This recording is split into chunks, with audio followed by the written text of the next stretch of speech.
On va pouvoir commencer du coup.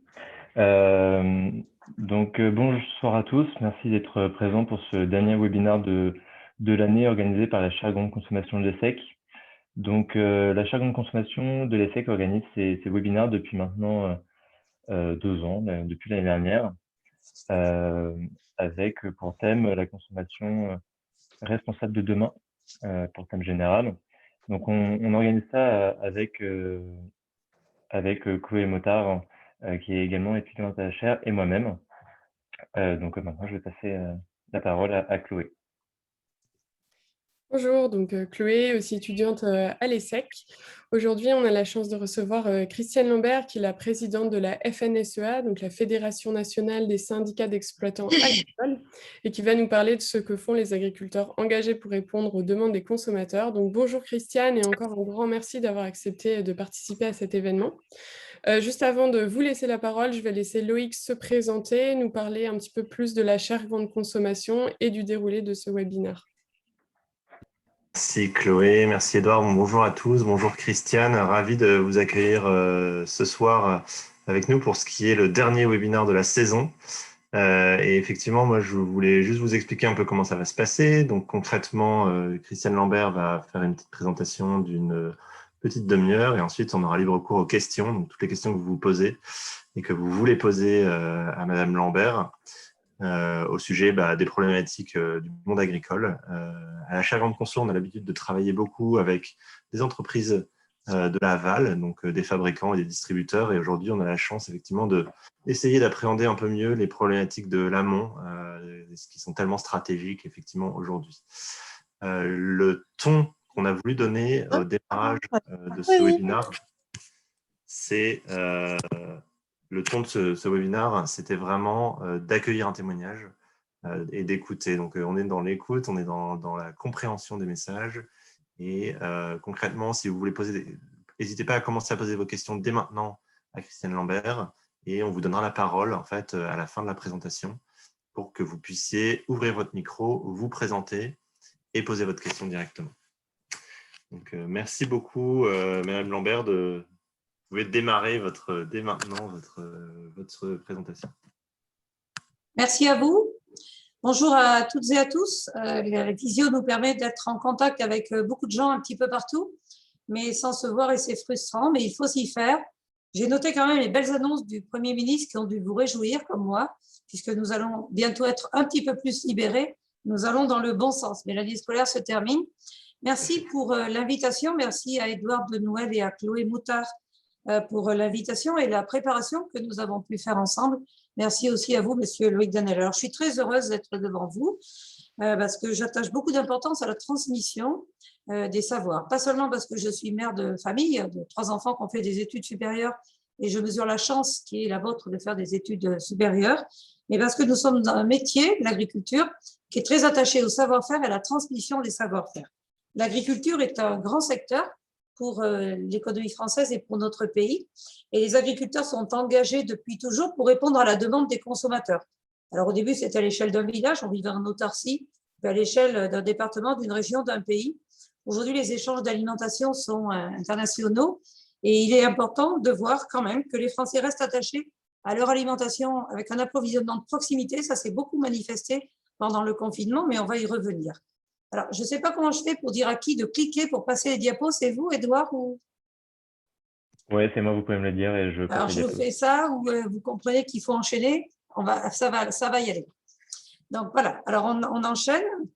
Donc, le plan de l'intervention avec vous, au regard de ce que nous avons préparé, présenté ensemble et de vos souhaits, c'est d'abord de présenter en quelques mots l'agriculture française, parce que vous m'avez dit qu'un certain nombre de vos collègues connaissaient assez peu l'agriculture et il m'importe de vous en faire une photographie, un CV en quelque sorte.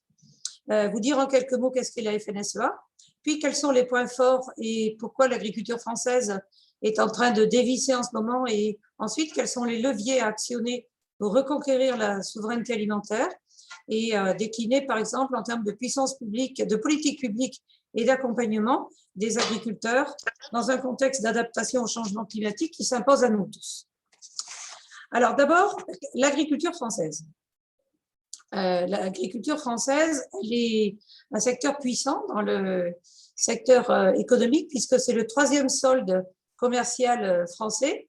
Le premier, c'est l'aéronautique, le deuxième, c'est la cosmétique et le luxe, et le troisième, c'est l'agriculture. Donc, un très grand nombre d'entreprises, un chiffre d'affaires de 650 milliards d'euros, un excédent commercial qui est de 6 milliards d'euros, mais qui a été jusqu'à 12 à 14 milliards d'euros avant, de très nombreux emplois, 3,4 millions, des emplois qualifiés, pas qualifiés, dans l'agriculture, dans l'industrie, dans le commerce de détail, mais aussi dans tout ce qui est restauration hors foyer. Et vous voyez bien que 730 900 qui a été mis à l'arrêt l'année dernière, ça a été un gros coup dur pour tous les salariés de ces secteurs. On a l'habitude de dire que l'agriculture représente grosso modo 14% des emplois français si on ajoute tous les secteurs qui gravitent de près ou de loin, c'est-à-dire tout l'écosystème agricole. Ce sont des emplois qualifiés, non qualifiés, répartis sur l'ensemble du territoire et des métiers en CDD, en CDI, des saisonniers, des permanents, une très, très grande diversité d'emplois. Si on rentre un petit peu plus dans le détail, on peut voir que l'agriculture, dans la diapo d'après, l'agriculture est un acteur de vitalité des territoires, puisque les 438 000 exploitations françaises, agricoles françaises, sont réparties sur l'ensemble du territoire avec des formes, des productions extrêmement différentes, commercialisant leurs produits au prix de 2600 coopératives agricoles. 2 agriculteurs sur 3 livrent à une coopérative. Elles sont également des structures de conseil, de collecte des produits. Il y a également 17 650 entreprises agroalimentaires qui transforment nos produits.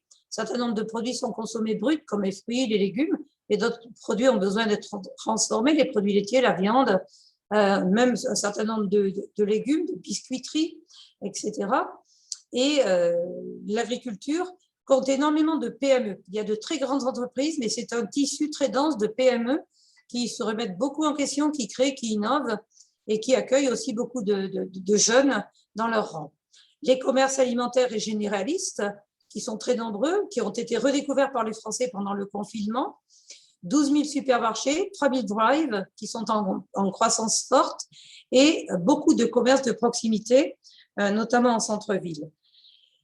Impressionnant le nombre de repas qui est servi chaque année en France, 9,5 milliards de repas, dont 7,3 en restauration commerciale et collective. De plus en plus de personnes prennent le repas à l'extérieur. Avec le confinement et la fermeture des restaurants et des cantines, ça a été un grand chamboulement, un grand basculement de la livraison vers les restaurants qui est allé vers les distributeurs de commerce de proximité et grande distribution, puisque tout était fermé, notamment pendant le premier confinement. Donc, ça a beaucoup perturbé les chaînes de distribution. Ça vous a perturbé, vous, jeunes, pour vous nourrir, et ça a perturbé aussi tous les livreurs, les fournisseurs que nous sommes. Si on avance, on voit que l'agriculture française, c'est la première superficie agricole européenne. Nous ne sommes plus le plus grand pays, mais nous sommes le plus grand pays agricole en surface agricole utile. La SAU, c'est la surface agricole utile, 28,6 millions d'hectares et 52% de la surface française est pour l'usage agricole. Et la forêt, 30%. C'est-à-dire qu'agriculture et forêt, c'est 82% du territoire français. Aujourd'hui, un agriculteur nourrit en moyenne 150 personnes. Il faut le comparer aux années après-guerre, où un agriculteur nourrissait en moyenne 20 personnes. Donc, il y a eu une amélioration de la production et de la productivité pour nourrir une production en croissance. Dans le croquis de droite, vous voyez que les terres arables représentent un peu plus de la moitié. Les prairies permanentes et les prairies sont très importantes en surface. C'est très important aussi en termes de capture carbone, de biodiversité, qui sont toutes les fonctionnalités des prairies et bien sûr d'élevage d'herbivores. Si on rentre encore un petit peu plus avec quelques chiffres flash, beaucoup d'employeurs, de saisonniers, de permanents, beaucoup de jobs d'été pour les étudiants, malheureusement cette année, qui vont être moins nombreux en raison du gel qui a touché un certain nombre de productions, beaucoup de CDD, mais aussi 1 sur 4 qui est en CDI, moyenne d'âge assez jeune et 36% de salariés qui sont des femmes. La moyenne d'âge, c'est 38 ans. L'agriculture a fait une mue qualitative ces dernières années. Donc, c'est la slide suivante. Le modèle agricole français a été reconnu parmi l'un des plus durables au monde. Nous avons 8,5% de surface en agriculture biologique et c'est en croissance. Vous voyez, sur l'année 2019, il y a eu une forte augmentation. Une autre démarche qui est aujourd'hui plébiscitée par les agriculteurs, c'est la certification environnementale. donc haute valeur environnementale et certification environnementale de niveau 2. Donc, c'est un cahier des charges officiel mis en place par la puissance publique et qui permet de certifier les fermes sur la base d'engagements qualitatifs. Mon exploitation, qui est en production porcine et grande culture, est certifiée HVE depuis 2 ans maintenant. Et nous avons une exploitation sur 4 en France qui est engagée sous un signe officiel de qualité. Donc, les signes officiels de qualité, ce sont les produits en agriculture biologique, en label rouge, en AOC, en OP, en IGP. Et puis, une exploitation sur 5, 20% qui vendent en circuit court. Et ce chiffre a augmenté sur l'année 2020 et 2021. Avec le confinement, les Français confinés chez eux et qui avaient comme envie d'aller acheter directement chez les producteurs. Donc, voilà la photo, le curriculum vitae de l'agriculture française. Vous voyez que nous avons toutes les raisons d'être fiers de notre agriculture française. En tout cas, j'en suis moi-même très fière. J'ai choisi ce métier dès l'âge de 8 ans. J'ai fait des études agricoles, un bac et un brevet technicien supérieur agricole, technique agricole et gestion d'entreprise. Et je suis installée sur une ferme depuis l'âge de 19 ans. Alors, la FNSEA, que je préside aujourd'hui, ainsi que le COPA, le syndicat européen des agriculteurs. La FNSEA, c'est un réseau. Nous avons 212 000 adhérents qui sont dans tous les territoires, qui sont élus au niveau départemental, qui élisent ensuite leurs représentants régionaux, puis leurs représentants nationaux. Au niveau de mon conseil d'administration, qui compte 69 personnes, dont 13 femmes, j'ai 45 représentants des départements et des régions, 45 représentants territoriaux et 18 représentants des productions, des filières de production. J'ai des filières de production en production de lait, de porc, de volaille, de légumes, de vin, de plantes médicinales, de pommes de terre, de cheval, de lin. Bref, 32 fédérations qui adhèrent toutes à la FNSEA. Notre point commun, c'est d'être tous chefs d'entreprise, entrepreneurs, capitaux personnels, responsabilités personnelles, donc engageant nos propres moyens. Donc, on parle d'entreprise à capitaux familiaux, et donc nous sommes des capitaines d'exploitation à responsabilité personnelle, ce qui montre aussi et ce qui explique l'acharnement des agriculteurs à réussir et à défendre leur production, parce que c'est souvent un patrimoine familial transmis de génération en génération. J'ajoute qu'aujourd'hui, 36% des agriculteurs ont plus de 55 ans et vont donc quitter dans les 5-8 ans qui viennent. C'est dire qu'il y a un enjeu de renouvellement, un enjeu pour trouver des jeunes repreneurs de nos entreprises agricoles, de jeunes agriculteurs. Et nous travaillons beaucoup avec le syndicat des jeunes agriculteurs qui, lui, s'attache à accompagner les jeunes dans toutes les démarches d'installation pour trouver du foncier, des banques, des débouchés, la formation, bref, tout ce qui environne la création d'une entreprise ou la reprise d'une exploitation agricole. Voilà ce qu'est le panorama, voilà ce qu'est la FNSEA. Alors, qu'en est-il aujourd'hui de notre alimentation et du constat de l'économie? Donc, vous êtes dans une grande école, appelée à travailler dans des postes à responsabilité. Il est important d'avoir une vision de la santé économique de l'agriculture. L'agriculture est un secteur qui est un fleuron pour la France, qui est exportateur, mais dont les performances régressent. Vous voyez la courbe noire sur le tableau. Nous avions un solde positif agroalimentaire. Nous avons encore un solde positif en termes agroalimentaires, mais là où nous avions jusqu'à 12, 13, 14 milliards d'euros d'excédent dans la balance commerciale, aujourd'hui, nous sommes qu'à 6, 8 certaines années, et l'excédent est composé essentiellement du secteur viticole, le vin. Quand Donald Trump ne nous met pas des rétorsions qui nous empêchent d'exporter du vin vers les États-Unis. Et bon, hier, on a trouvé un motus vivendi, on va réussir à exporter un peu plus de vin dans les prochaines années. Trump étant parti, Biden a l'air d'être plus sage en termes de relations commerciales. Donc, le vin et les céréales. On exporte aussi des semences, des fromages, des viandes. On exporte aussi un certain nombre d'autres produits transformés. Mais nous importons beaucoup, vous le voyez, de fruits, de légumes, de produits secs, de viande aussi, et de viande essentiellement pas chère, puisque dans le commerce international, il y a des pays qui sont plus compétitifs que nous en termes de prix, qui peuvent vendre leurs produits moins chers parce qu'ils ont des coûts de production inférieurs, n'ayant pas les mêmes contraintes. Et nous allons voir pourquoi un certain nombre de pays viennent nous concurrencer sur nos propres terres et nos propres marchés, et c'est ce qui nous inquiète. On est tous pareils, quoi qu'on gère, quand c'est une association d'anciens élèves ou une association caritative et qu'on voit des courbes qui vont à la baisse, ça nous inquiète. Et donc, nous voulons un rebond, nous voulons rebondir et nous avons fait des propositions pour une meilleure souveraineté alimentaire, être capable de produire plus de l'alimentation que nous consommons en France et aussi pour être capable de produire en France et transformer en France et fournir des produits français aux consommateurs français. On n'arrivera jamais à tout produire. On a besoin d'importer un certain nombre de produits, donc on n'est pas pour une politique de frontières fermées. On a besoin d'exporter, on a besoin d'importer, mais les distorsions nous pénalisent. Alors, si on poursuit, la diapo suivante montre que c'est essentiellement vis-à-vis de l'Union européenne que notre solde s'est dégradé. Vous voyez que nous avons augmenté nos exportations 2016, 2017, 2018, 2019 avec le bâtonnet bleu. Par contre, nos importations en provenance de l'Union européenne augmentent beaucoup plus. Quand j'étais étudiante comme vous à l'école, j'ai appris que nos principaux compétiteurs étaient les pays tiers, c'est-à-dire les pays hors Union européenne. Aujourd'hui, et c'est vrai surtout depuis 2004 et l'arrivée des ex-pays d'Europe centrale et orientale, des pays de l'Est, Roumanie, Pologne, République tchèque, qui ont des configurations d'exploitation extrêmement différentes, ils sont capables de faire des produits beaucoup moins chers et ce sont eux qui piquent nos parts de marché. Et on va le voir par exemple dans la diapo suivante. Aujourd'hui, 60% des fruits que nous mangeons, 40% des légumes que nous mangeons sont importés. On a régressé notre production de fruits et de légumes. Les raisons majeures sont le coût du travail. Dans les coûts de production d'un fruit, 65% des coûts de production d'un fruit, c'est la charge main-d'œuvre, payer les salariés et payer les charges sociales. C'est la charge principale. Donc, nous sommes un pays où le coût du travail est plus élevé que dans d'autres pays. J'ai une belle-fille polonaise qui, quand elle travaillait en Pologne, était payée à 470 € par mois.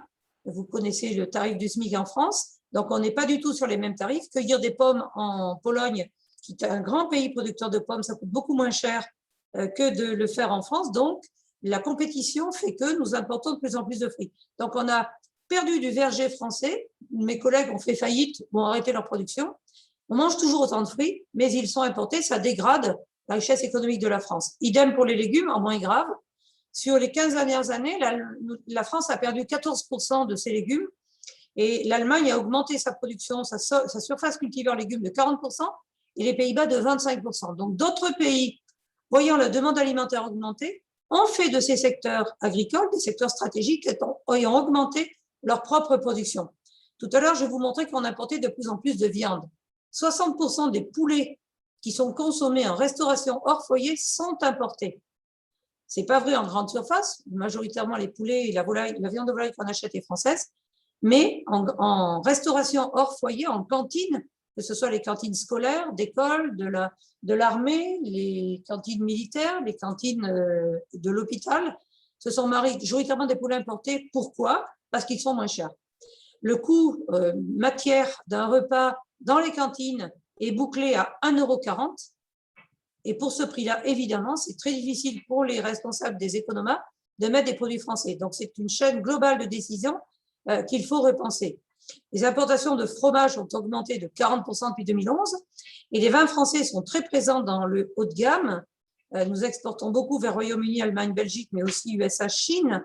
Par contre, ce qui est cœur de gamme et entrée de gamme, les vins en bag-in-box, ceux que vous achetez pour vos fêtes étudiantes, eh bien, ils sont majoritairement italiens ou espagnols parce qu'ils sont moins chers. Donc, la difficulté, c'est que la France est spécialisée sur des produits haut de gamme, mais les Français achètent selon leur budget. Et nous, notre leitmotiv, c'est de pouvoir produire pour tous les budgets et pour tous les Français, pas seulement le haut de gamme, sinon on se fait prendre nos parts sur les produits d'entrée de gamme. Et donc, en conclusion de cette partie, si rien n'est fait, eh bien, la France ne sera plus capable de subvenir seule à ses besoins alimentaires en 2023. En global, nous serons importateurs nets de produits alimentaires, ce qui est un comble pour les premiers pays producteurs agricoles. Donc, nous avons tiré la sonnette d'alarme auprès d'un certain nombre de décideurs, et notamment au moment du premier confinement, nous avons dit attention, attention, la France régresse et c'est préjudiciable, parce que là où on perd des agriculteurs, ce sont des friches ou ce sont des espaces abandonnés. La France est belle pour l'instant parce qu'elle est cultivée partout. Il y a des secteurs où il y a des prises et où on manque d'agriculteurs. Donc, il faut qu'on arrive à donner des perspectives aux agriculteurs en place pour que les fermes puissent être reprises par des jeunes candidats à l'installation. On a en France aussi un autre problème, c'est la diapo suivante, c'est la répartition de la valeur. Sur 100 € consommés, sur 100 € de dépenses alimentaires d'un ménage, on voit que seulement 6 €, c'est le bâtonnet du milieu, revient à l'agriculture, à l'aquaculture ou à la pêche, c'est-à-dire la production primaire. C'est très, très peu. Regardez les autres secteurs qui captent. Donc, il y a les taxes d'État, 10,7 si on part au bout. Il y a le commerce qui prend 15,3, 14 pour les services et transports, 13 pour la restauration. Et finalement, l'agriculture, chez qui les produits passent le plus de temps. Parce que moi, je suis éleveur de porc. Pour produire un porc avant qu'il parte à l'abattoir, il faut 6,5 mois, 6 mois et demi. Pour faire un litre de lait, il faut une vache qui a 2 ans et demi pour faire un veau, puis qui ensuite livre du lait. Donc, il faut minimum 2 ans et demi, plus faire la vache tous les jours, l'entretenir, lui donner à manger, alors que la brique, elle reste en rayon 2 jours. Donc, il y a une mauvaise répartition de la valeur créée au sein de la chaîne alimentaire. Il y a un autre élément aussi, c'est que la politique d'achat en France fait que les distributeurs se sont livrés une guerre très forte de promotion et de prix pas chers.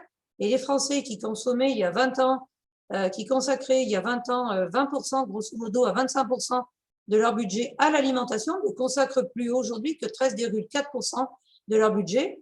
Les dépenses incompressibles que sont le logement, le transport et le numérique, présentés aujourd'hui comme dépenses indispensables et prioritaires, notamment pour faire ses formalités administratives, chercher du boulot, s'inscrire à Pôle emploi ou faire ses démarches de famille, sont passés devant l'alimentation. Donc, cette baisse constante nous fait mal et ça conduit à une sous-considération de l'alimentation. Beaucoup pensent qu'on peut manger pour pas cher. Donc, le dilemme, c'est qu'il y a une demande d'élévation qualitative de la commande en direction des agriculteurs, mais une baisse de la dépense qui nous met, nous, dans un étau et nous rend les choses très difficiles. Alors, la diapo d'après est intéressante parce qu'elle montre quels sont les critères d'achat des consommateurs. Alors, le consommateur est roi, c'est lui qui décide. Quels sont ses critères de choix? Pendant le premier confinement, on a vu que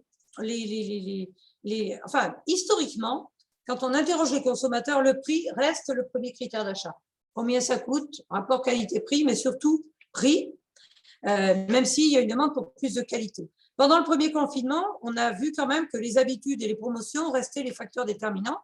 On a aussi vu les Français faire des stocks. La semaine qui a précédé le confinement, plus 300% d'achat de pâtes, plus 250% d'achat de sucre, plus 150% d'achat de farine.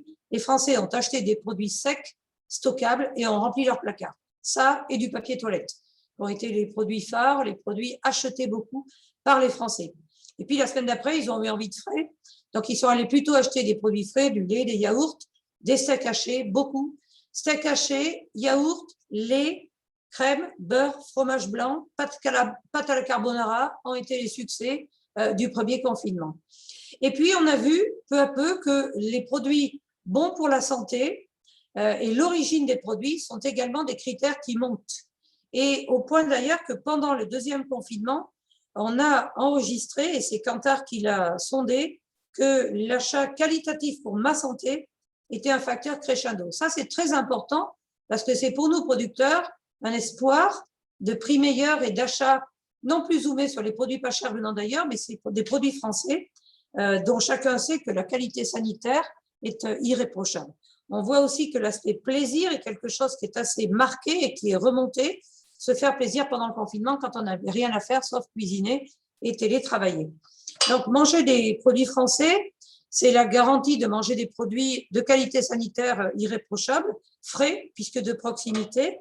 Mais par contre, c'est vrai qu'en raison des coûts supérieurs, coûts de main-d'œuvre, coûts sanitaires, coûts de transport, tout coût, puisque même les caissières de supermarchés sont payées plus cher en France qu'ailleurs, eh bien, ça nous fait adopter la formule plus vert, c'est plus cher. Quand on veut plus de contenu produit, plus d'environnement, plus de bien-être, plus de sécurité sanitaire, plus d'origine, plus de traçabilité, ça doit être un prix meilleur pour le producteur.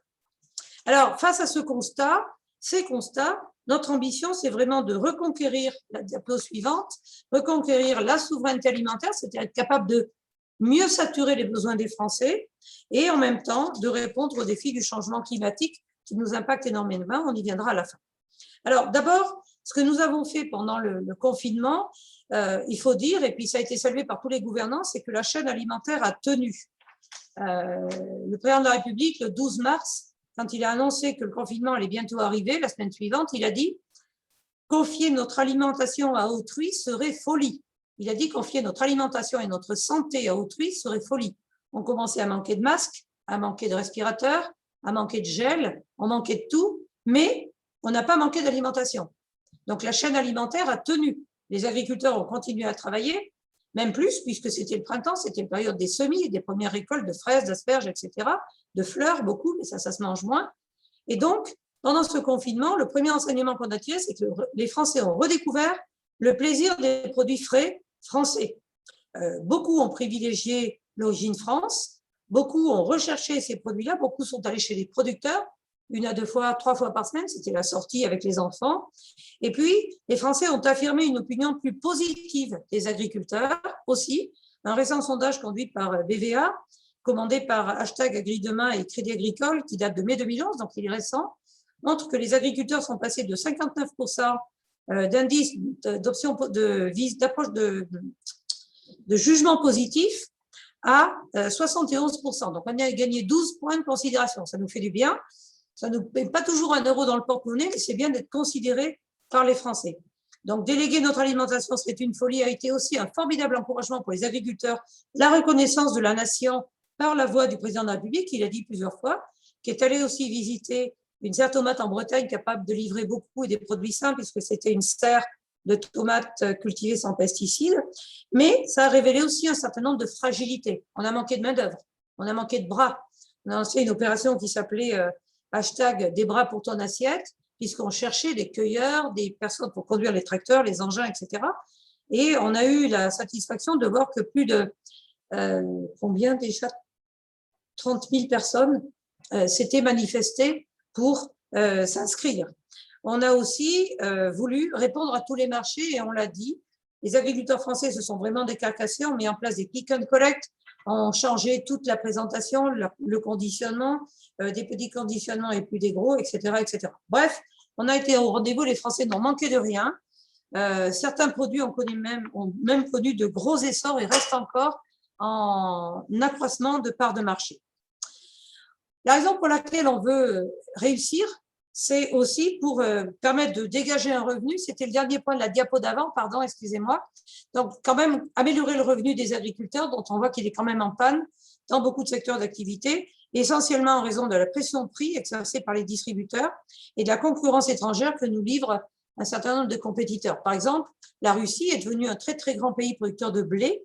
Elle est capable de livrer en France et en pourtour méditerranéen du blé bio à 270 € tonne, quand un producteur de blé bio français, lui, a besoin de vendre 470 € tonne pour équilibrer ses comptes. Les charges en Russie ne sont pas du tout les mêmes qu'en France, vous comprenez pourquoi. Et donc, cette concurrence étrangère de pays qui n'ont pas du tout les mêmes charges, elle pèse énormément sur le dos des agriculteurs. Donc, tirer les enseignements de la crise, garder l'objectif de souveraineté et l'objectif de revenu pour les agriculteurs.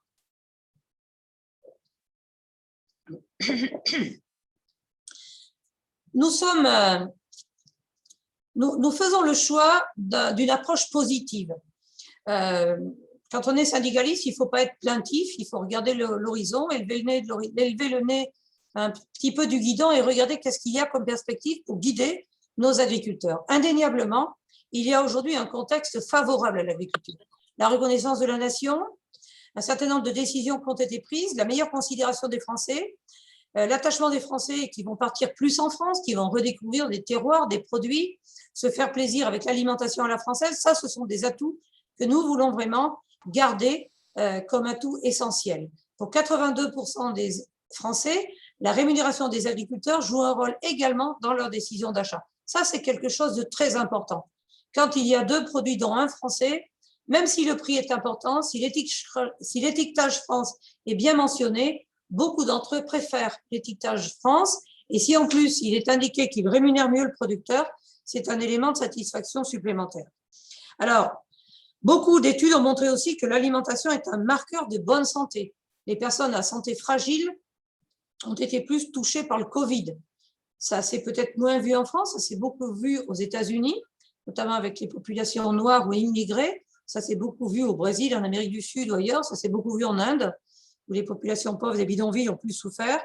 En France aussi, les personnes qui bénéficient d'une meilleure alimentation et d'une bonne hygiène de vie ont été moins touchées et quand ils étaient malades, étaient moins malades. Donc, c'est quelque chose de très important et ça rejoint le concept de One Health. Bien se nourrir, la santé des humains, la santé animale pour avoir moins d'antibiotiques et donc des viandes moins traitées aux antibiotiques pour les consommateurs, c'est aussi une demande très forte. Et puis un environnement sain, One Health, c'est aussi par rapport à la planète. La volonté très forte de traçabilité, elle nous rassemble consommateurs et producteurs.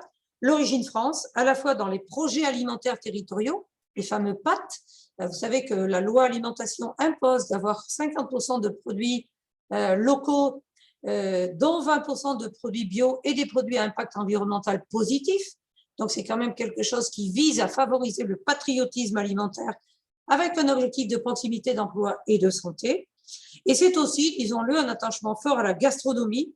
Si je vous dis cassoulet, foie gras, si je vous dis lentilles, si je vous dis fromage, les 1000 fromages d'Auvergne, la gastronomie fait rayonner la France. La gastronomie française est un vrai atout avec lequel l'agriculture veut vraiment travailler.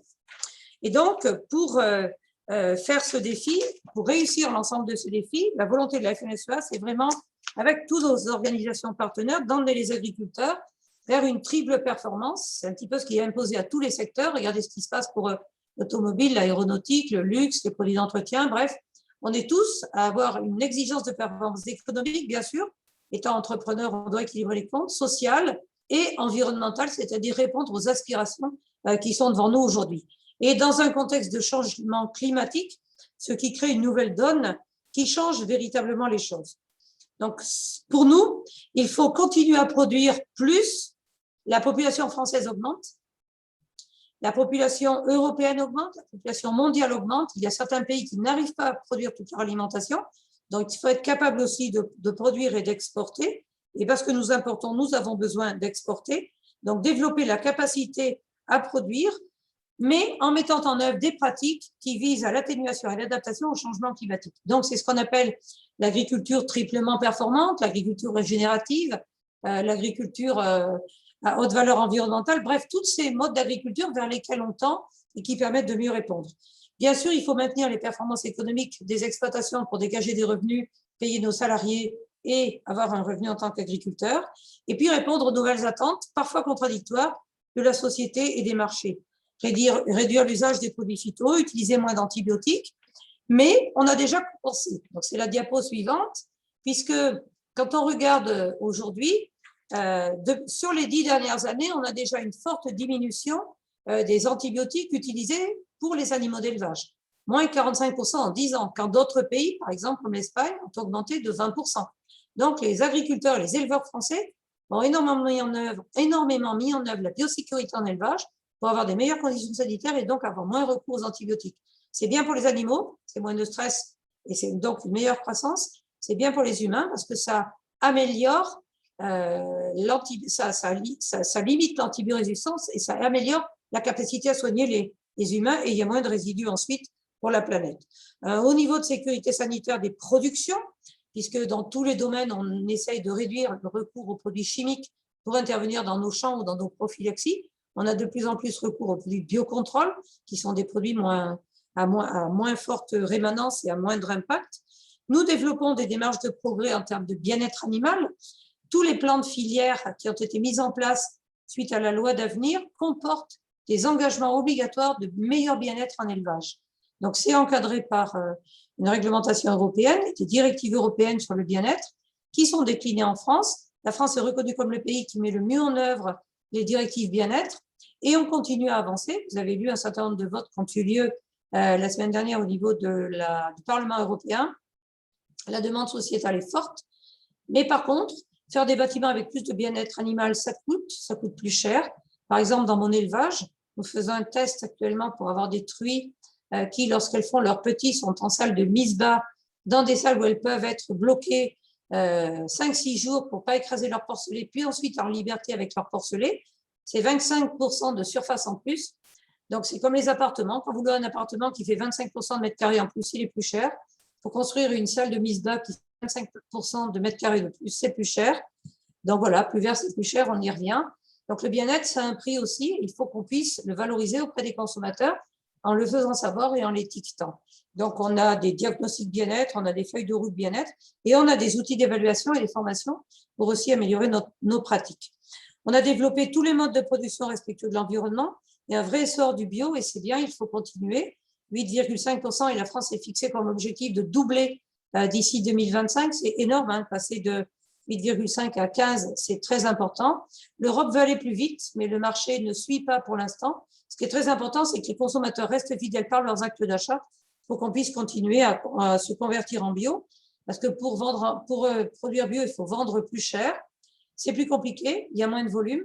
Donc, il faut que les producteurs bio puissent vendre plus cher. J'avais un échange juste avant cette conférence avec un des distributeurs français, Aldi, qui est même un hard discounter, qui veut continuer à pénétrer le marché français, qui vient de racheter Leader Price, et qui nous disait, le lait bio, je le paye 490 € tonne, le lait non bio, je le paye 370 € tonne. Il faut qu'il y ait ce delta-là pour que les agriculteurs bio s'en sortent. Donc, le lait bio est vendu 91 centimes en magasin, quand le lait conventionnel est vendu 74 centimes en magasin. Cette différence, elle s'explique par les exigences supplémentaires à nos agriculteurs bio. Et puis, sujet et forte demande, la réduction de l'utilisation des produits phytosanitaires. Alors, à la FNSEA, on a pris notre bâton de pèlerin et on a écrit un contrat de solution pour une trajectoire de progrès pour la protection des plantes, où on a fédéré 40 partenaires de l'amont, l'aval, la formation, le conseil, les fournisseurs d'intrants, les coopératives, les constructeurs de matériel, etc., pour justement répondre à cette demande de solutions moins chimiques et plus biocontrôle. Et nous y arrivons puisque, je pense que c'était marqué, on a diminué de 15%.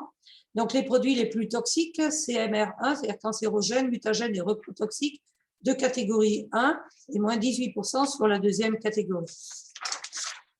Voilà, donc les efforts qui sont déjà faits et nous allons poursuivre. Et pour poursuivre, il faut qu'on arrive à passer un contrat de confiance avec les consommateurs. Nous avons besoin de leurs achats fidèles pour expliquer que c'est parce que si les achats suivent, nous pourrons poursuivre.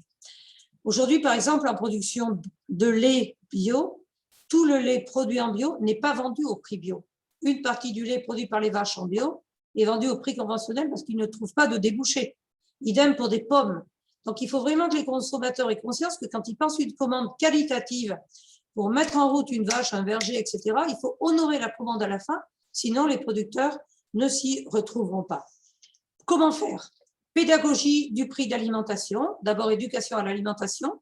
Hier, mon vice-président me représentait dans une association qui s'appelle Open Agri-Food et qui veut promouvoir la meilleure école dès le plus jeune âge, partout, inciter à cuisiner, faire des top chefs partout, éduquer à l'alimentation, l'important de savoir cuisiner, de connaître la valeur des aliments, diététiques, nutritionnels, origine, traçabilité, etc. Reconnecter agriculture et société, parce qu'on se rend compte que beaucoup de gens ne connaissent pas suffisamment les modes de production et ont des a priori, parce que les militants qui militent pour certaines causes ont été critiques vis-à-vis de l'agriculture, donc il faut réexpliquer certaines réalités. Mettre aussi la nécessité d'un prix juste pour que les produits soient rémunérateurs. Si le prix du lait est vendu en dessous de 74 centimes, c'est impossible qu'il soit rémunérateur pour l'agriculteur. Donc, on a comme ça quelques bases que l'on a repérées. Et puis, faire aussi en sorte que les consommateurs exigent des distributeurs que finalement, ils renvoient la valeur jusqu'au producteur. Alors, il faut bien sûr que les consommateurs l'exigent vis-à-vis des distributeurs. Il faut aussi que la loi l'encadre un petit peu plus pour qu'il y ait un vrai retour de valeur aux producteurs. Mais en tout cas, nous, notre leitmotiv, c'est vraiment de nous attacher à convaincre les consommateurs de transformer leurs intentions d'achat en actes d'achat. Et quand on part à faire ses courses et qu'on fait une liste, il faut se dire, attention, est-ce que j'ai pensé aux producteurs français aujourd'hui? Derrière chaque assiette, il y a un agriculteur français. Chaque fois que vous vous mettez à table, dites-vous qu'il y a un producteur qui a travaillé parfois 18 jours si vous mangez des radis, parfois 27 jours si vous mangez une salade, mais parfois 6 mois et demi si vous mangez une côte de porc, et ça sera moi peut-être, lorsque vous mangerez une côte de porc, une saucisse ou un pot de rillettes que je vous souhaite pour l'apéritif de ce soir. Alors, comment réussir à améliorer le consentement à payer? D'abord, je l'ai dit, convaincre le consommateur, mais aussi établir un certain nombre de dispositifs pour les industriels et les distributeurs qui ne sont pas toujours bienveillants, qui ont aussi leurs intérêts à défendre. Chacun dans la chaîne alimentaire, les distributeurs veulent gagner de l'argent, les industriels veulent gagner de l'argent, les agriculteurs veulent gagner de l'argent. C'est une chaîne avec des intervenants qui se succèdent et il faut travailler et préparer la juste rémunération. Donc, dans la loi alimentation, dans la loi une nouvelle loi qui est en débat en ce moment même, on a mis en place des dispositifs pour justement essayer d'améliorer la fluidité de retour de valeur à l'agriculteur. Il faut aussi maintenir la compétitivité des productions françaises, produire à la fois du haut de gamme, mais de l'entrée de gamme. Quand j'étais étudiante comme vous, je ne mangeais pas des produits haut de gamme, je mangeais des produits d'entrée de gamme. J'espère qu'aujourd'hui, vous mangez de tout, mais indéniablement, le pouvoir d'achat est un élément qui joue beaucoup pour ces choix d'achat. Et puis, il faut produire pour tous les circuits. Je ne vais pas tous les lire, mais on ne fait pas tous les courses de la même façon, en semaine et le week-end, quand on accueille ses amis ou quand on mange vite fait entre deux réunions. Et puis, il faut aussi réussir tout cela pour redonner de l'attractivité au métier d'agriculteur et attirer les jeunes. Aujourd'hui, pas mal de jeunes qui veulent s'installer en agriculture. Il faut qu'on leur donne des perspectives de revenus et de rentabilité. Alors, à ce jour, on est obligé de faire un autre constat. J'espère que vous n'êtes pas concernés. C'est la diapo suivante, d'une vraie précarité alimentaire qui a augmenté pendant le confinement. Il y avait avant le confinement 5,5 millions de personnes qui allaient vers les Restos du Cœur, la banque alimentaire, etc. Aujourd'hui, c'est plus puisque c'est 9 et c'est presque 10 millions. On a travaillé avec les banques alimentaires, les Restos du Cœur, avec différentes associations, avec le ministère de la Solidarité et de la Santé. On travaille aussi avec Solal, qui est une structure que nous avons créée, ça veut dire Solidarité Agriculture Agroalimentaire. On donne des produits quand on a trop de produits ou quand les restaurants se sont fermés et qu'on avait des pommes, du lait, de la viande de canard, etc. On a donné pour les plus démunis. Et donc, on travaille avec le ministère de la Santé, le ministère de l'Agriculture, le ministère de l'Écologie et Bercy pour mettre en place des dons alimentaires détaxés. Quand on donne à une association reconnue d'intérêt général, on a un avantage fiscal de 75%. On veut le même avantage fiscal quand on fait des dons en nature sur un certain nombre de produits. Les agriculteurs sont très généreux, ce sont les premiers donateurs de produits en volume. Les produits qui sont le plus donnés, ce sont le lait, les produits laitiers, les œufs et les fruits et les légumes qui sont très demandés. Donc, nous, on travaille pour essayer justement de pérenniser un chèque alimentaire qui aiderait les précaires à pouvoir acheter de l'alimentation et bien sûr de l'alimentation française. Ça ressemble aux food stamps, les timbres alimentaires qu'ont mis en place les États-Unis pour aider leurs populations les plus démunies. Ensuite, l'autre challenge, c'est, et je vais aller plus vite, de réussir la transition écologique.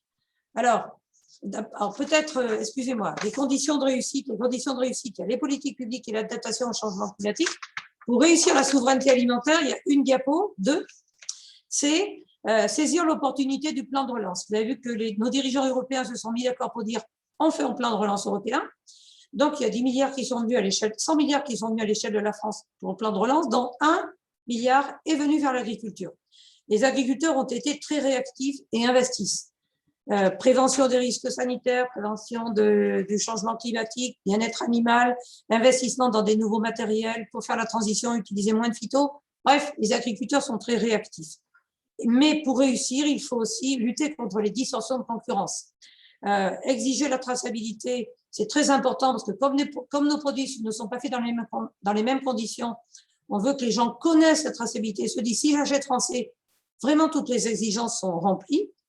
Avoir des accords commerciaux internationaux, c'est-à-dire le Mercosur qui ferait venir des viandes d'ailleurs, eh bien nous sommes hostiles à cet accord et nous sommes en phase avec un certain nombre d'ONG d'ailleurs sur ce sujet, parce que faire de la déforestation, faire des feedlots avec 1000 animaux, c'est vraiment pas l'agriculture française. Donc notre leitmotiv, c'est n'importons pas l'alimentation dont nous ne voulons pas chez nous et nous militons pour qu'il n'y ait pas d'accords commerciaux scélérats qui soient signés. Assurer des prix rémunérateurs aux agriculteurs et puis que la politique agricole commune, qui est en plein débat en ce moment, soutienne la production en France et en Europe d'une alimentation de qualité et en quantité pour tous. Donc, le milliard d'euros, c'est la diapo suivante, dans le plan de relance, il est réparti en différents chapitres, mais on voit que la souveraineté est bien le chapitre numéro 1, puis les transitions, et puis l'accompagnement des forêts françaises. Et 14 000 dossiers ont été déposés, c'est énorme en termes de réactivité des agriculteurs. Donc, on est vraiment en transition et on continue. Le changement climatique nous impacte énormément. Vous avez vu ces images épouvantables de vignes et de vergers gelés que les agriculteurs vont essayer de protéger, soit avec des bras zéro, soit avec de l'aspersion pour faire un cocon, un igloo de glace autour du bourgeon et éviter qu'il soit massacré par le gel. Quand l'igloo protège le bourgeon jusqu'à -1, -2, il résiste, à -8, il est mort. Donc, d'où l'importance de l'envelopper au plus vite. Donc, l'agriculture n'a pas de toit. Nous, notre toit, c'est le ciel ouvert. Donc, que ce soit sécheresse, inondation, gel, coup de chaud, on prend tout. Donc, on a un vrai besoin de penser la production agricole dans ce contexte. Donc, prévenir certaines catastrophes, chaque fois qu'on le peut, et puis mettre en place des systèmes d'assurance et des systèmes d'indemnisation quand on a eu le sinistre. Mais il y aura beaucoup de pertes cette année, 30% de pertes en viticulture, 60% de pertes en abricot, donc il va être beaucoup plus cher et un peu cabossé. Alors, j'en ai acheté, ils sont très cabossés, je vous le confirme, mais ils sont très bons quand même. Donc, il faut être solidaire des producteurs de fruits et acheter ces fruits cabossés.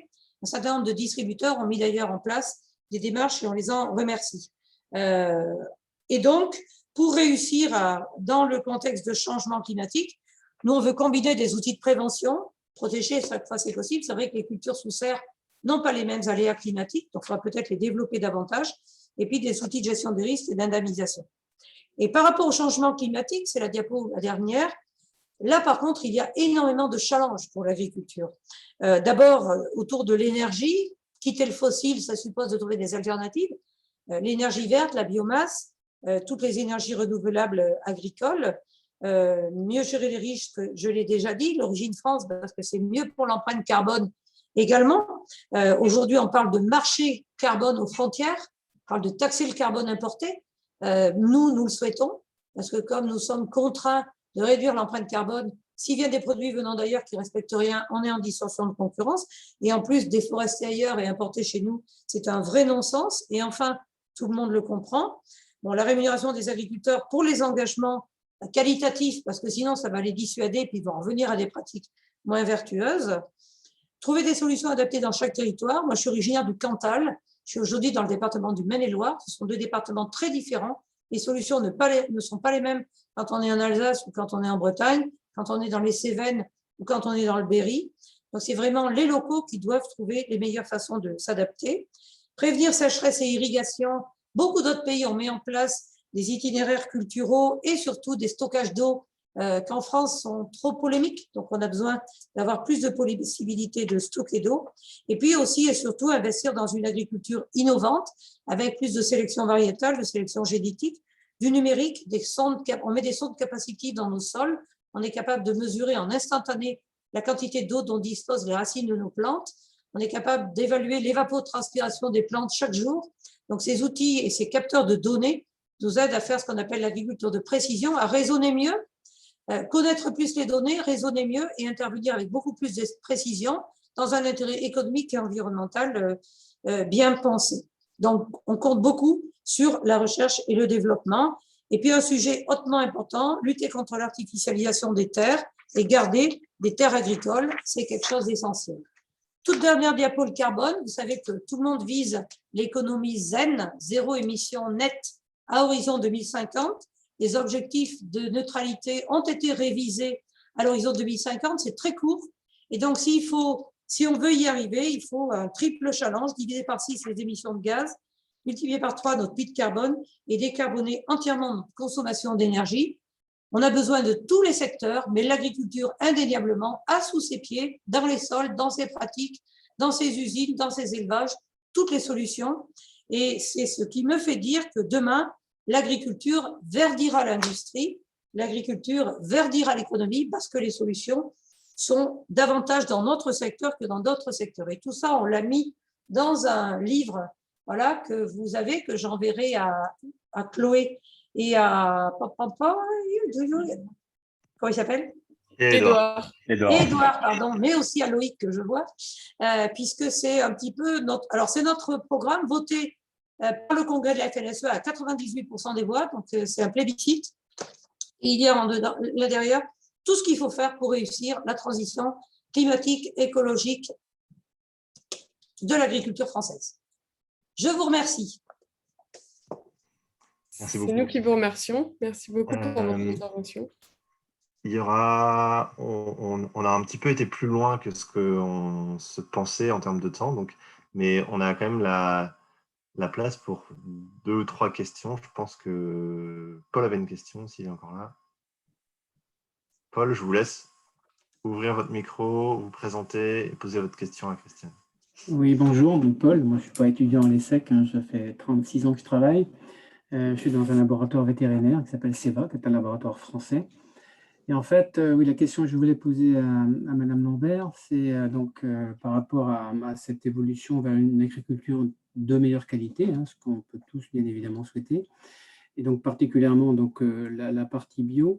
Est-ce qu'au final, donc, cette augmentation du bio n'est pas un contresens par rapport à l'augmentation aussi de production nécessaire dont vous nous avez fait part, puisque effectivement la population augmente, et donc en fait au niveau des rendements qui sont permis par le bio, est-ce que c'est pas un peu contradictoire au final? Comment résoudre l'équation?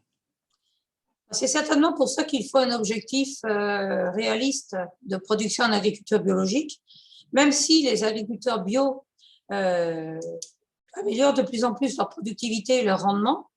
La nouvelle génération d'agriculteurs bio a une approche très productivité, très business aussi, hein, de l'agriculture biologique. La France a 8,5%, c'est fixé 15%. Nous ne sommes pas en phase avec l'objectif européen qui a été fixé à 25%, parce qu'il nous paraît au-delà de ce que peut acheter le consommateur en agriculture biologique. Je vous donne par exemple l'Autriche, qui est un pays que je côtoie au sein du COPA. Ils produisent 25% de surface en bio et de production en bio, mais le marché n'absorbe que 13% en bio. Donc le reste est produit bio, mais vendu au prix conventionnel, ce qui est quand même dramatique pour les producteurs. Donc, il y a une vraie nécessité de mettre en adéquation la capacité du marché français et étranger à absorber le bio, mais vu l'élévation de la demande en volume, en raison notamment de l'augmentation de la population et de l'élévation de la demande de protéines et d'une certaine qualité d'alimentation par l'augmentation du pouvoir d'achat des populations moyennes dans le monde, il faut garder des productions en volume, mais il faut améliorer les qualités environnementales des productions volumétriques. Donc, c'est ce qu'on appelle la croissance durable. Il est possible de produire plus et mieux, produire plus en quantité et en limitant les impacts sur l'environnement. Alors, ça fait l'objet de débats parfois compliqués. En tout cas, nous, c'est ce que nous prenons. Et mon exploitation était certifiée en agriculture raisonnée à l'époque où c'était le schéma qui existait. Et aujourd'hui, notre exploitation, 106 hectares de culture, 235 truies, des sœurs engraisseurs, est certifiée haute valeur environnementale, HVE. Donc, ça montre qu'on peut produire 8000 porcs par an, faire 85 quintaux de rendement en maïs et le faire en respectant l'environnement puisqu'on a une certification délivrée par un organisme certificateur extérieur à extérieur.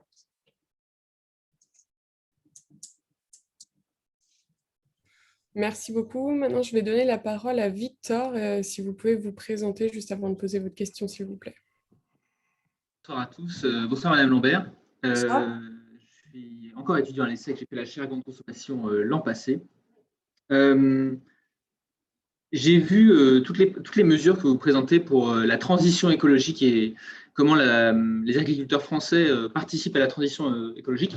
L'empreinte carbone de l'agriculture française, elle est importante, en même temps elle est incompressible. C'est peut-être le secteur qui est inévitable aujourd'hui en termes d'empreinte carbone. Pourtant, il y a quand même une partie de l'agriculture française qui sont tous les produits d'élevage, donc de viande et de lait, qui semble devoir diminuer dans les prochaines années pour améliorer l'empreinte carbone de l'agriculture française.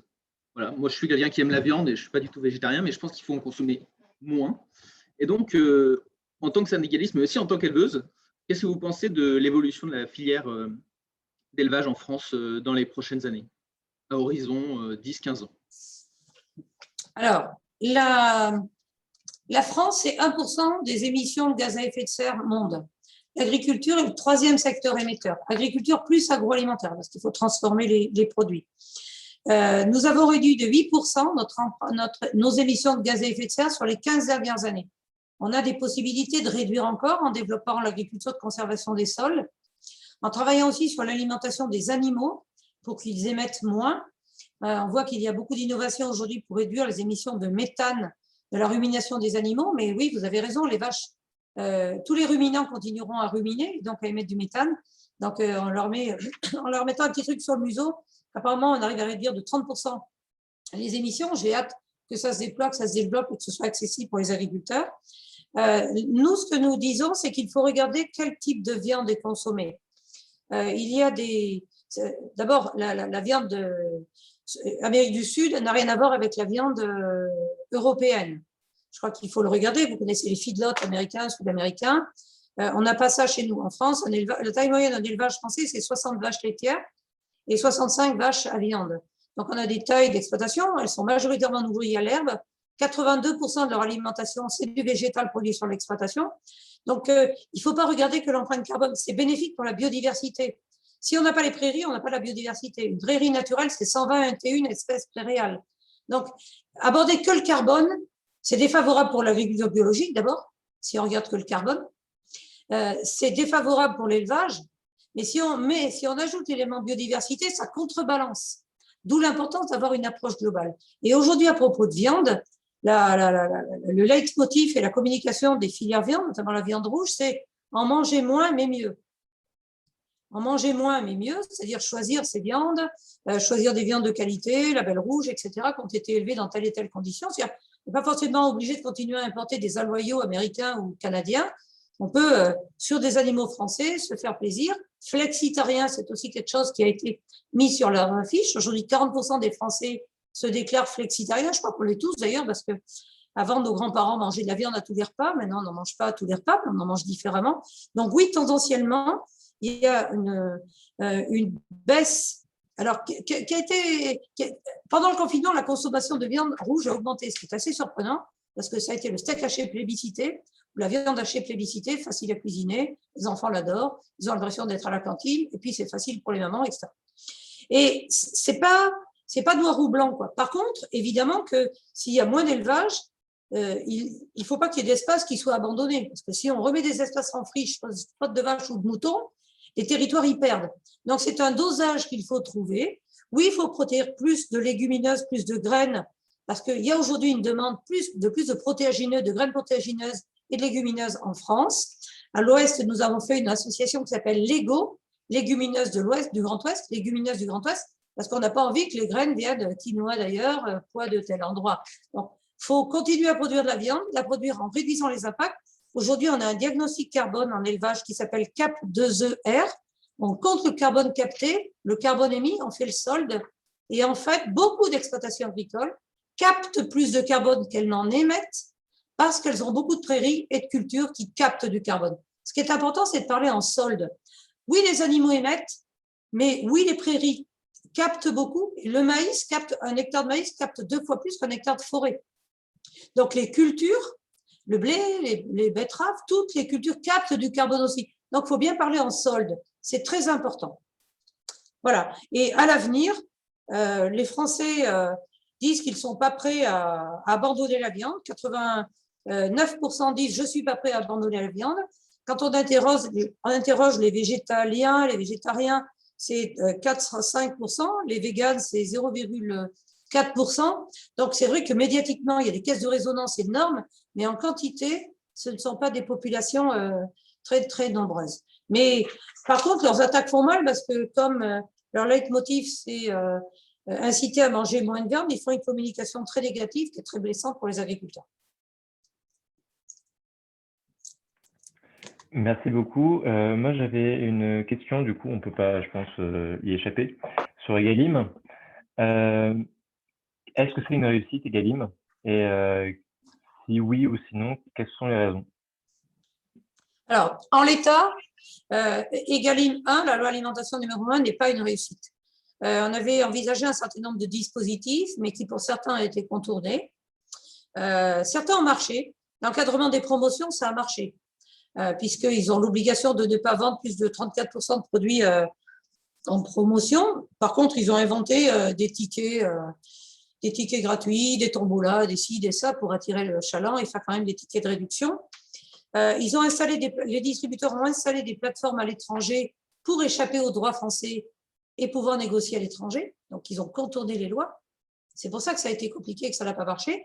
Et puis, ils n'ont pas renvoyé la valeur aux producteurs. Il y a un dispositif qui avait été instauré qui s'appelait le seuil de revente à perte. C'est-à-dire qu'ils n'ont pas le droit de revendre un produit avec marge zéro.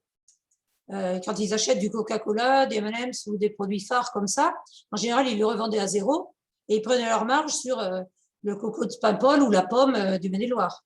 Donc, c'est nous qui trinquions et qui payons la com sur les produits emblématiques et iconiques qu'achètent les Français. Et donc, ça, c'est 600 millions d'euros qu'ils ont captés, on n'en a pas vu la valeur. Alors, dans certains cas, ça a marché et ça a changé les pratiques. Vous voyez, Aldi, que je rencontrais là, ils ont décidé de partir sur de l'Apro-France 100%. Lidl, vous connaissez leur pub, ils partent vachement sur les contrats tripartites qui font le juste retour de valeur à l'agriculteur. 370 € de tonne, le lait prix de base, 385 € de tonne, c'est-à-dire 38,5 centimes payés, ça paye l'agriculteur. C'est un prix rémunérateur. Donc, ça a changé parce que la pression sociétale que nous avons fait, que vous avez fait, les consommateurs et que tous ceux qui en ont parlé, les pousse à quand même se dire je suis regardé, je vais devoir faire. Mais bon, comme de toute façon, c'est des cas euros qui se jouent à chaque fois, c'est une guerre redoutable et ils sont extrêmement puissants, y compris en com, en plateau télé, médias, etc. Donc, la loi alimentation numéro 2 qui arrive, elle vise à resserrer un petit peu les boulons des dispositifs qui avaient été contournés ou insuffisamment utilisés pour cette fois s'assurer qu'il y a un retour de valeur à l'agriculteur avec notamment une mesure emblématique qui est le tiers de confiance qui va attester qu'il y a bien un prix juste payé à l'agriculteur. Donc, ce tiers de confiance, ça peut être un commissaire aux comptes qui est tenu par une obligation de vérité des chiffres fournis. Donc, on est en train d'essayer de inciter plus à publier des coûts de production franco-français et qu'il y soit fait référence dans les négociations commerciales. Mais c'est une bataille acharnée, hein. C'est une négociation. Je ne sais pas si vous avez négocié déjà un tapis au coin d'une rue, mais là, c'est ça, quoi, c'est ça, mais dans le box de négociation et pour des cas heureux et des volumes super importants. Mais moi, je crois fondamentalement qu'on a besoin de faire beaucoup de pédagogie, y compris auprès des consommateurs, et que l'étiquetage qui mentionne français, ce produit rémunère le producteur, contrat tripartite avec juste retour de valeur au producteur, ça déclenche les actes d'achat chez les consommateurs. Et puis, on a besoin de vous. On a besoin de la jeunesse qui dit, nous, on veut une planète qui respecte le climat, on veut une consommation durable, on ne veut pas prendre l'avion tous les 4 matins, on ne veut pas acheter un jean chaque semaine, on ne veut pas, etc., etc. Ce consumérisme à outrance qui a poussé aussi à ce que l'alimentation soit la variable d'ajustement du budget. Et moi, je crois beaucoup à ça. J'ai 3 enfants qui aiment cuisiner tous les 3. Je vois comment ils font leurs courses. Je vois comment ils préparent leur barquette le soir et parfois pour 2-3 jours. Il y a un vrai changement, quoi. Le fast-food, et d'ailleurs même McDonald's l'a compris, hein. Moi, j'étais en visite McDonald's dans une ferme où ils mettent en place une démarche développement durable sur la production de blé pour faire les buns de McDonald's et pour faire les petits pains. Indéniablement, tous les secteurs sont en train de se dire la demande change, notamment chez les jeunes, on veut répondre. Donc, vous êtes le déclencheur des nouvelles tendances. Et moi, je vous lance un appel très, très, très, très fort. Merci. Je ne vais pas dire que je penserai à vous. Je ne vais pas dire. Parce que quand on est éleveur, on travaille tous les jours. Alors, je ne travaille pas tous les jours dans ma ferme, vous en doutez. Mais mon mari et nos salariés, si. Et le samedi matin, le dimanche matin, quand je me lève, parfois mal réveillée, que je vais voir mes animaux et donner les soins aux animaux, ben, c'est une astreinte et c'est une présence permanente qui fait dire quand même que quand on travaille 365 jours par an, ça a un prix. Les animaux, on ne peut pas leur dire « Salut, je reviens demain matin ». Ils sont là, il faut s'en occuper tout le temps.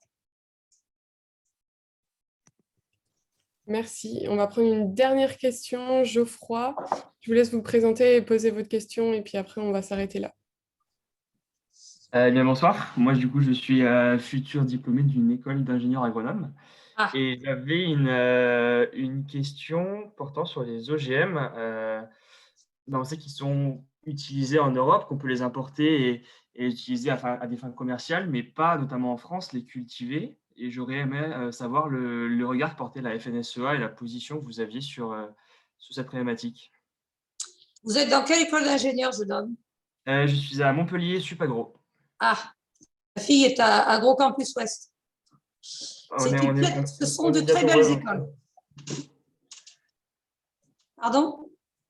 On est maintenant réunis dans une seule et même école. Oui, c'est ça. Oui, c'est vrai. Et le président est Dominique Chargé, je crois, qui est un agriculteur de Loire-Atlantique, président de la coopération française. Alors, les OGM. Les organismes génétiquement modifiés ont fait l'objet de débats épouvantablement polémiques il y a une vingtaine d'années, avec des mouvements d'hostilité. Alors, avec aussi beaucoup de maladresse de la part des promoteurs et notamment des entreprises semencières qui ont fait beaucoup de rachats et qui se sont plus intéressés à leurs intérêts financiers qu'à l'utilité de certaines modifications génétiques. Dans les modifications génétiques, il y a des modifications à... Vous pouvez tourner un peu le ventilo parce que là, je prends tout ça. Il y a des modifications génétiques à fort enjeu écologique ou autre, mais à fort risque, et des modifications génétiques à faible risque. Ce qui a été extrêmement problématique, c'est les polémiques qui sont nées de toucher aux vivants. Bon, ce qu'on voit aujourd'hui, c'est qu'un certain nombre de pays, et beaucoup de pays, utilisent des organismes génétiquement modifiés. Il n'y a pas les catastrophes santé annoncées qui avaient été présentées ici ou là. Par contre, entre-temps, la recherche a beaucoup évolué. La sélection génétique et génomique aussi. Le décryptage du génome a pu avoir lieu pour beaucoup d'espèces, pour le blé, pour le maïs, pour un certain nombre de bovins et autres. Et les progrès de la science permettent aujourd'hui de faire du séquençage génomique qui n'est pas de la modification génétique. On ne prend pas un gène sur une plante pour le mettre sur une autre ou sur une araignée pour le mettre sur une chèvre. On pouvait le faire auparavant. Enfin, c'était pas mal parce que l'acide aminé que sécrète l'araignée, quand on le mettait sur le lait de chèvre, ça donnait un vaccin direct pour le scorbut, donc c'était pas mal quand même. Mais bon, éthiquement, ça pose un certain nombre de problèmes, ça n'a pas été accepté, on n'en parle plus. Et le séquençage génétique qui permet d'avoir des ciseaux génétiques pour permettre de couper, c'est les New Breeding Technologies qui permettent de faire du séquençage génomique que la Commission européenne vient de juger non OGM est possible en développement. Donc, les premiers OGM, c'était un peu la préhistoire des organismes génétiquement modifiés. Moi, je regrette le rejet qu'il y a eu, tout comme je regrette les faucheurs de sciences et ceux qui, encore hier, sont allés détruire des sacs de semences, y compris des semences bio d'ailleurs, dans un entrepôt de la Drôme, parce que le débat n'est pas du tout serein en France, il est totalement irrespectueux et irrespectueux de la recherche, et c'est pas comme ça qu'on va faire avancer la recherche. Donc, les OGM de première génération n'ont pas été une réussite. Les OGM de deuxième génération présentent plus d'intérêt. Les New Breeding Technologies sont aujourd'hui jugées non OGM, même si certains entretiennent la polémique. En tout cas, moi, je me fie aux scientifiques et à l'appréciation qui a été faite par l'instance européenne qui a fait cette déclaration-là. Et j'espère vraiment qu'on va pouvoir sortir du conflit. Il y a des gens comme Axel Kahn, qui est un scientifique, un généticien et qui est aujourd'hui président de la Ligue nationale contre le cancer d'ailleurs, qui a beaucoup parlé au moment du vaccin et de l'ARN messager en mettant aussi en avant l'importance de la recherche génomique et du séquençage. C'est bien pour le vaccin, il n'y a pas de raison que ce ne soit pas bien pour avoir des plantes plus résistantes, par exemple à la sécheresse ou à la canicule, ou pour avoir des animaux plus résistants aussi à des différents événements climatiques qui, de toute façon, vont être notre lot quotidien demain. Donc, moi, je crois beaucoup à la référence à la science en tout domaine et sur ce sujet aussi. Merci beaucoup. Je pense qu'on va s'arrêter là, même si on aurait encore plein de questions à vous poser. Moi je peux rester quelques minutes si vous avez du temps, mais si vous souhaitez... Non, mais généralement, on promet de tenir une heure et on essaye de le faire. Et voilà. Et les étudiants ont aussi leur soirée après. Je sais qu'il y en a encore certains, en tout cas de la chaire, qui ont encore des choses à rendre avant la fin de l'année. Mais le match de foot, c'était hier soir. Et voilà, c'est pour ça qu'on l'a fait ce soir. Hein. D'accord. Il y en a un autre qui démarre dans pas longtemps. Ça s'arrête déjà quelque chose. En tout cas, un immense merci d'avoir clôturé cette saison de webinars. On en a eu 7, je crois, cette année. Et c'était vraiment super intéressant. On a eu des témoignages extrêmement divers et qui nous ouvrent effectivement sur des métiers, sur des problématiques et qui complètent à chaque fois un petit peu plus le puzzle de notre compréhension du monde, de la consommation. Donc, un immense merci d'avoir clôturé ça, Christiane Lambert. C'était passionnant. Je pense que tous, en manque de connaissances sur le monde agricole et en manquant de connaissances, on fait parfois des raccourcis un peu rapides. Donc, merci beaucoup. Et puis, on se retrouve peut-être pas en janvier et peut-être un peu avant si j'arrive à m'entourer de bonne volonté pour continuer ces webinars. À très bientôt. C'est moi qui vous remercie beaucoup. Et à tous les jeunes, je dis, regardez les offres d'emploi agricole. Nous avons 70 000 postes à pourvoir. On vous attend. Ouais, c'est pas mal, 70 000. Allez hop. À très bientôt. Merci beaucoup. Merci à vous. Merci, au revoir. Merci Bonne beaucoup, soirée. Edouard. Merci beaucoup, Bonne Chloé. Vous soirée. avez fait un job formidable. Merci, au revoir. Merci. Merci à Chloé Salut. et Edouard aussi qui ont bien travaillé. Je confirme. Est-ce que je vous ai adressé le livre? Non? On n'a pas encore reçu. Je vais le faire. Je vais vous en envoyer un pour Edouard, un pour Chloé, puis un pour vous, monsieur. Merci beaucoup. Merci beaucoup. Merci beaucoup. Allez, au revoir. À bientôt, au revoir. À bientôt, au revoir. Merci.